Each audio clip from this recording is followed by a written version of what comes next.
अगर कोई कर सकते हैं तो इससे आभार व्यक्त करते हैं, अपनी बात समाप्त करते हैं। बहुत धन्यवाद सर। अधिष्ठाता महोदय, मैं आपका अत्यंत आभारी हूं कि आज आपने भारत के गृह मंत्री जी के द्वारा जो आज एक इंडियन क्रिमिनल जस्टिस जो ब्रिटिश कॉलोनाइजर का एक था उसको बदलने का एक आमूलचूल परिवर्तन करने के संबंध में भारतीय न्याय संहिता, भारतीय नागरिक सुरक्षा संहिता और भारतीय साक्ष्य विधेयक, इस जो तीनों विधेयक को प्रस्तुत किया है माननीय गृह मंत्री जी ने, उसके समर्थन में मुझे आपने बोलने का अवसर दिया। मैं उस दिन भी सदन में मौजूद था जब माननीय गृह मंत्री जी इस तीनों विधेयक को इस सदन के समक्ष प्रस्तुत कर रहे थे और उस समय जब सदन के समक्ष अपने इन विधेयक को प्रस्तुत करते समय उल्लेख किया तो हमारे आज जो विपक्ष के बहुत साथी नहीं हैं, उनमें से उस दिन विपक्ष के कई साथियों ने इस बात को का उल्लेख किया कि ये जो विधेयक हैं इनके जो नाम हैं भारतीय न्याय संहिता या भारतीय नागरिक सुरक्षा संहिता या भारतीय साक्ष्य विधेयक, क्या ये नाम बदले नहीं जा सकते? इन नाम से जो पुराने नाम थे इसको कठिनाई होगी शायद पूरे देश के पैन इंडिया के परिप्रेक्ष्य में, इस तरह का सवाल उन्होंने उठाया था। आज शायद इस सदन में चर्चा में भाग लेते तो निश्चित तौर से आज इस सदन के माध्यम से जो इस तीनों विधेयक के संबंध में पूरे देश में संदेश जा रहा है कि आखिर जो विपक्ष आज भी विपक्ष की वो मानसिकता कि उस भारतीय दंड संहिता या इंडियन पेनल कोड जिसका नाम ही था भारतीय दंड संहिता, अगर उस भारतीय दंड संहिता को समाप्त करके भारतीय न्याय संहिता लाने का काम भारत के गृह मंत्री कर रहे हैं तो ये इस बात का प्रतीक है कि आज दंड की जगह पे न्याय देश को मिलेगा इस कानून से। तो स्वाभाविक है कि आज जो इस कानून में बदलाव हुआ है, जैसा हमारे साथ लोगों ने कहा कि आज इस कानून को बदलने के पीछे आखिर कारण क्या है और ये कानूनों का इतिहास क्या है। हमारे पूर्व वक्ताओं ने बहुत सी बातें कही है, मैं उन बातों को दोहराना नहीं चाहता हूँ। मैं कह रहा हूँ कि ब्रिटिश लॉ के पहले भी जो ब्रिटिश से, जैसा हमारे पूर्व वक्ताओं ने कहा कि जो भी आईपीसी सीआरपीसी आई ये ब्रिटिश का लॉ था, ब्रिटिश के द्वारा ही बनाया गया था, लेकिन उसके पहले भी कानून था। उसके पहले जब ब्रिटिश नहीं आए थे तो उस समय हमारे यहाँ मुफस्सिल कोर्टें हुआ करती थी और वो मुफस्सिल कोर्टों में एक तरह से मोहम्मदन लॉ के माध्यम से, क्योंकि मुगलों की सल्तनत थी तो मुगलों की सल्तनत में जो उनके अपने इस्लामिक आधार पे कानून थे वो उन मुफस्सिल कोर्टों से लोगों को न्याय देने का काम करते थे। तो जब प्री ब्रिटिश अराइवल के समय एक तरह से मुफस्सिल कोर्ट के जो कानून थे और फिर जब उसके बाद हम इस देश में अंग्रेज आए और उन्होंने आकर के इंग्लिश क्रिमिनल लॉ जिस तरह से उन्होंने इंट्रोड्यूस किया तो एक कन्फ्यूजन होना शुरू हुआ और वो कन्फ्यूजन हुआ कि मुफस्सिल कोर्ट वाले कानून चलेंगे कि जो ब्रिटिश से आईपीसी। तो फिर 1831 में उस समय एक इंडियन लॉ कमीशन बनाया जिस लॉर्ड मैकाले की बात कर रहे हैं कि आज भी लॉर्ड मैकाले की जो शिक्षा पद्धति थी आज उसके लिए भी ये देश इस बात के लिए आभारी रहेगा कि 17वीं लोकसभा शायद कई चीजों के लिए देश का एक इतिहास का साक्षी बनेगा।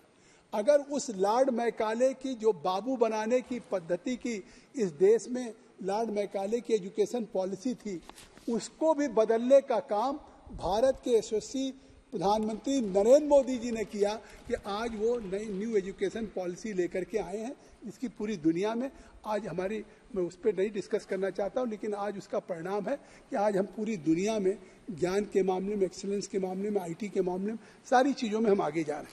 और उसी लॉर्ड मैकाले की जो 1831 में जो इस तरीके से एक आईपीसी सीआरपीसी को उसने एक स्ट्रीमलाइन देने के लिए लीगल सिस्टम इंडिया में किस तरीके से हो, तो वो 1833 में उसने अपनी रिपोर्ट दिया और उसका केवल एम यही था कि वो बिल किस तरीके से अपने इस इंडिया के क्रिमिनल जस्टिस सिस्टम को कॉलोनाइज कर सके, मतलब ब्रिटिश के उससे हो सके, उस दिशा में हुआ था। और उसका नतीजा ये हुआ कि आज अगर जैसा हमारे साथियों ने कहा कि इसके पहले इस कानून को बार बार कह रहे थे कि 163 वर्षों के बाद आज ये आईपीसी चेंज होने जा रही है, 151 सालों के बाद ये सीआरपीसी चेंज होने जा रही है, 151 सालों के बाद एविडेंस एक्ट होने जा रही है। ये तो 163 साल का हमारे ब्रिटिश के जो बनाए हुए कानून हैं, या उसके पहले के जो मोफिसिल के भी कानून थे वो भी सैकड़ों साल तक चले थे। तो मुझे लगता है कि आज देश को आज़ादी 1947 में मिली। निश्चित तौर से हम ब्रिटिश कॉलोनी से आज़ाद हुए, भारत को आज़ादी मिली,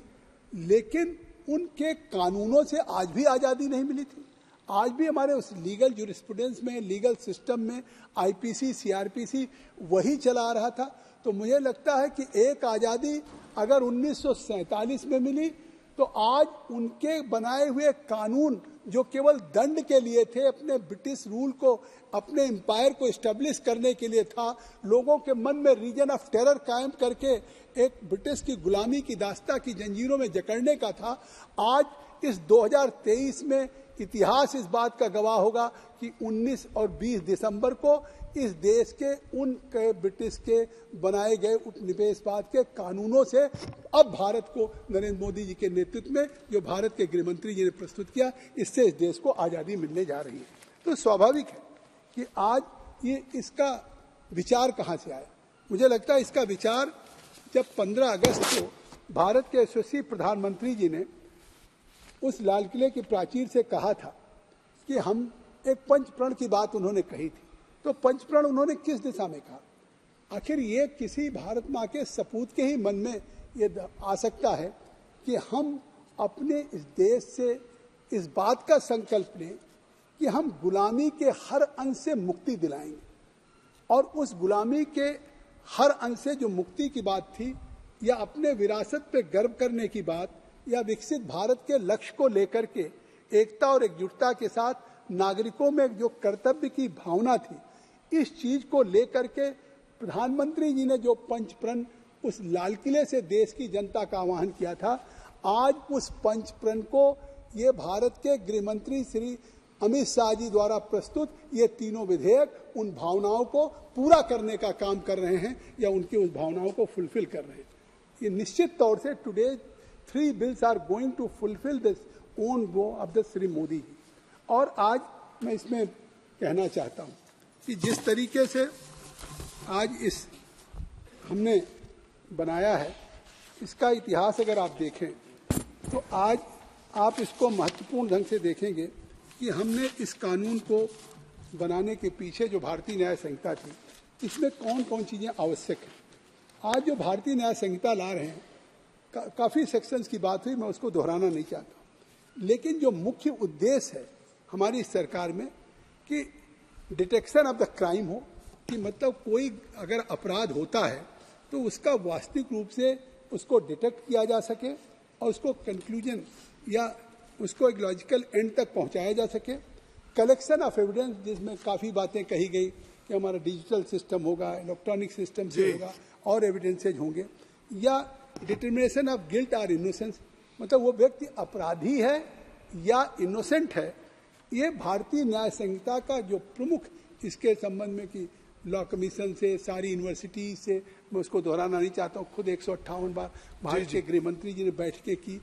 सभी हाई कोर्ट के जजेस से, सारे स्टेट्स के सभी स्टेक होल्डर्स के साथ 4 साल तक कंसल्टेशन किया। तो उसके पीछे एक जिस तरीके से अमृत का मंथन हुआ निकला है कि उस डिटर्मिनेशन ऑफ गिल्ट, कि अगर कोई दोषी है तो उसको निश्चित तौर से दोषी सिद्ध करके उसको सजा दिलाना, और अगर कोई दोषी नहीं है, इनोसेंट है, बेगुनाह है, तो उसको निश्चित, और imposition of suitable punishment of the guilty. तो इस तरीके से जो इस न्याय संहिता के द्वारा एक कानून बनाया जा रहा है, वो नागरिक के अधिकारों को संरक्षित करेगा। अंग्रेजी में एक कहावत है, empty threats do not deter, अर्थात ठोस आपराधिक कानून स्वयं संचालित नहीं हो सकते, उन्हें प्रशासन और परिवर्तन के लिए तंत्र की आवश्यकता होती है, और वो भारतीय नागरिक सुरक्षा संहिता में समान रूप से महत्वपूर्ण है। और इसमें मैं कहना चाहता हूं कि हमारे काफी साथियों ने उन बातों को कहा है। हाँ जी, मैं उसको दोहरान, अरे अब आपने सबको 15-20 मिनट, 25 मिनट, 5 मिनट तो मुझे दे दें अधिष्ठाता महोदय। तो मैं आपसे कहना चाहता हूं कि आज इसके पीछे जो हमारी आइडिया है, आप कम्युनिटी सर्विस की बात हो, सिटीजन राइट्स की बात हो, तो आज जो introducing community service as a form of punishment in a step towards informative justice, reformative justice. This is in concern with the idea of Gandhi ji of serving the community as the biggest individual. तो इस तरीके से जो हमारे की features हैं, मैं बहुत समय नहीं लूँगा, चाहे भारतीय न्याय संहिता हो, आज इसमें कई चीज़ों का उल्लेख हुआ, लेकिन आज उसके क्लास 109, 110 में क्या है कि जो आईपीसी में ऑर्गेनाइज्ड क्राइम है उसके लिए कोई प्रोविजन नहीं था और उसको भारतीय न्याय संहिता में हमने स्पष्ट तौर से क्लाइम किया। मॉब लिंचिंग के लिए था कि कोई प्रोविजन नहीं था, उसको क्लास 101 में किया कि मर्डर बाय ग्रुप ऑफ 5 और more people based on caste, religion, race, या इसी तरह फेक न्यूज। आजकल कितना चाहे फेक न्यूज से, जैसे एक दिन मैंने एक सवाल उठाया था, डीप फेक की बात भी है कि आज वो एक बहुत बड़ा समाज में तनाव पैदा कर सकता है। इसी तरह से टेररिस्ट एक्ट के लिए भी एक डिफाइन करने की बात हुई। तो मैं कहना चाहता हूं कि जो इस तरीके से आज स्थिति बनी है उसको मैं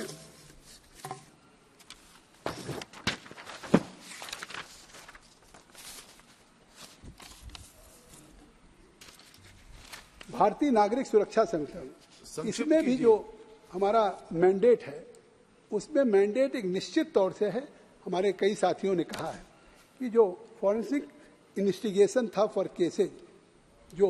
उसमें भी निश्चित तौर से उसको यूज किया जाएगा। इलेक्ट्रॉनिक मोड में ट्रायल्स को अलाउ किया जाएगा। डिजिटल वर्ल्ड के साथ जो बदलाव हो रहा है और आज सिग्नेचर के साथ साथ वॉइस सिंपल और फिंगर इम्प्रेशन को भी मान्य किया जाएगा। और इसी तरह से जो भारतीय हमारे साक्ष्य संहिता है उसमें भी जो हमने इंडियन एविडेंस एक्ट को हमने रिप्लेस किया है, मैं कंक्लूड कर रहा हूँ, सब बातें कही जा चुकी हमारे इंक्लूड हम वो कही जा चुकी है, उसको मैं नहीं दोहराना चाहता हूँ। मैं केवल नई बातें कहूँगा।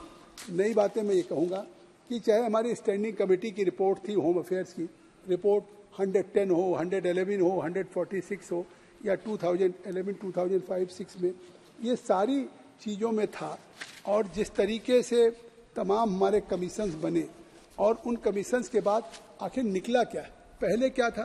आज इसमें माननीय जो एक ह्यूमन सेंट्रिक